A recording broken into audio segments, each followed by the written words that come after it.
अस्सलाम वालेकुम जी। क्या हाल सर, ठीक हो? ठीक ठाक, शुक्र अल्लाह। जी जनाब रेत लेके आए हैं ਤੁਹਾਡੀ ਜੀ। अच्छा जी। ਐਨੀਆਂ ਤੇ ਕੰਮ ਤੇ ਲੱਗਣੀ ਹੈ ਜੀ।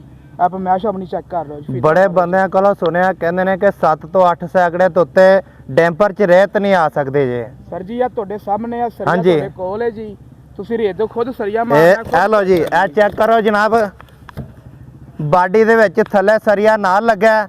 ਲਓ ਜੀ, और ਨਿਸ਼ਾਨੀ ਲਾ ਕੇ ਸਰੀਆ ਕੱਢ ਲਈਏ ਬਾਹਰ ਜੀ। ਹਾਂਜੀ ਨਿਸ਼ਾਨੀ ਖੁਦ ਲਾਓ ਜੀ।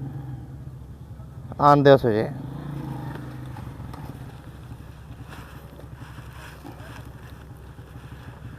ਐਂਚੀ ਟੇਪ ਫੜੋ ਜਰਾ।